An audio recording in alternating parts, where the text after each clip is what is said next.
nosso Deus é o Deus do impossível. Zacarias capítulo 8, versículos 1 a 6, fala o seguinte: O Senhor Todo-Poderoso falou comigo e disse: Eu tenho um grande amor por Jerusalém, um amor que me faz ficar irado contra os seus inimigos. Eu voltarei para Jerusalém e ali morarei. Então Jerusalém será chamada de cidade fiel, e o monte do Senhor Todo-Poderoso será chamado de Monte Santo. Mais uma vez, os velhinhos e as velhinhas, com as suas bengalas na mão, vão se sentar nas praças de Jerusalém. E as praças ficarão cheias de meninos e meninas brincando.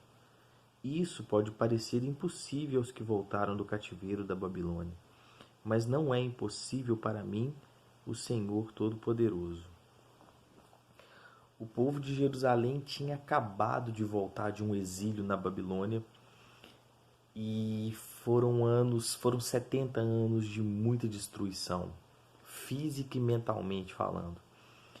Eles foram destruídos basicamente de fora para dentro, acabando assim com o estado físico, assim como o estado psicológico, enfim.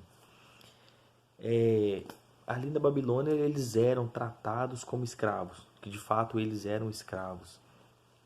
E eles estavam já no estado assim, vazios de esperança, um estado de choque, vamos dizer assim, em pânico. Muitos daqueles que foram exilados já estavam transformados, muitos morreram na Babilônia, e os que voltaram, muitos voltaram totalmente mudados daquilo que eles eram quando foram. Imagina você, para a gente tentar entender essa comparação de uma forma mais viva, imagina você assistir a pessoa que você mais ama nessa vida morrer, num processo lento, de tortura. Imagina você ser torturado, a pessoa que você mais ama sendo torturada e você assistindo. Ou a pessoa que você mais ama sendo abusada sexualmente. Não há como a pessoa assistir tudo isso ou ser vítima disso e no fim tá normal como era antes. A pessoa se traumatiza, ela perde as esperanças, ela muda, ela deixa de ser aquilo que ela é e se torna uma outra pessoa, muito quebrada, muito magoada, desestabilizada física, psicologicamente. E é basicamente nesse estado que se encontrava o pessoal que estava voltando do exílio. Deus faz algumas promessas nesse texto que a gente leu de Zacarias. Primeiro, de morar com o povo. Ele queria restaurar aquele povo. E ele fala no capítulo 2, versículo 5 do mesmo livro de Zacarias, que ele seria o muro de fogo ao redor da cidade de Jerusalém. Isso como se estivesse dizendo que ele seria a segurança, a proteção, o socorro bem presente para aquele povo. No versículo 4, fala aqui que Deus planeja que os velhinhos e as velhinhas voltem a andar nas praças de Jerusalém. E no versículo 5 fala que as praças iriam voltar a ficar cheias de crianças e meninos e meninas brincando e correndo. Uma cena quase que de perfeição de filme. E Zacarias seria responsável por dar essas notícias da parte de Deus para o povo. Como é que será que o povo receberia isso? Aqui no versículo 6 vai falar o seguinte, que ao povo isso pareceria impossível, visto que eles estavam totalmente quebrados, né? E essa era a missão de Zacarias, pregar o Deus do impossível. Por quê? Porque no verso 6 o próprio Deus fala que para os judeus ali, o que parecia ser impossível para Deus era totalmente possível. Deus poderia reverter esse quadro que a Babilônia havia causado nos judeus. Se a gente abre a nossa Bíblia, a gente acha tantos e tantos casos de milagres realizados pelas mãos de Deus através de pessoas que se eu ficasse contando aqui, a gente ficaria dias aqui. Mas pensa só, o Deus que ressuscita Lázaro. Lázaro tinha 4 dias que já estava morto, já estava fedendo o cadáver. E Deus usa Jesus Cristo para ressuscitar Lázaro.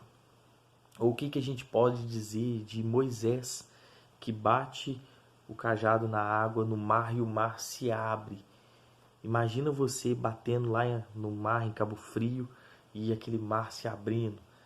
A gente precisa entender isso de uma forma real para compreender como é impossível as coisas que Deus faz, e a gente às vezes fica assim, nossa, será que é possível? Será que Deus pode? Deus pode. O que dizer então de Deus que faz Sara, que era estéril, se engravidar? Ou o que falar de Josué, que Deus usa para fazer o dia parar? O sol e a lua congelaram, a terra congelou para que uma batalha fosse terminada. O que dizer sobre Jesus, que anda sobre as águas e convida Pedro para andar sobre as águas? E ele até consegue.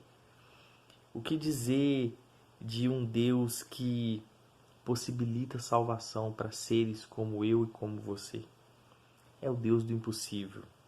Não há nada na nossa vida, ou não há nada na sua vida, não há nada na vida de quem você conheça que seja que tenha algo que seja impossível para Deus.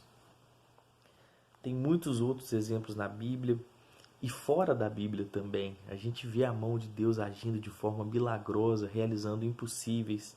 Quantos e quantos milagres, né? O fato é que a gente precisa recorrer a Deus. Eu desconheço os seus problemas, eu desconheço as suas impossibilidades. E eu sei de uma coisa, se aquele povo que voltou do exílio estava totalmente em estado de choque, passado por transformações horripilantes, Deus ele falou, olha, eu consigo e vou fazer o impossível por vocês. Eu vou mudar a história de vocês. E é a mensagem que fica para hoje. Nós precisamos crer que nosso Deus é o Deus do impossível e que Ele pode fazer a qualquer tempo mudar uma situação que para a gente é aparentemente irreversível. Para Deus, tudo é possível. Deus te abençoe.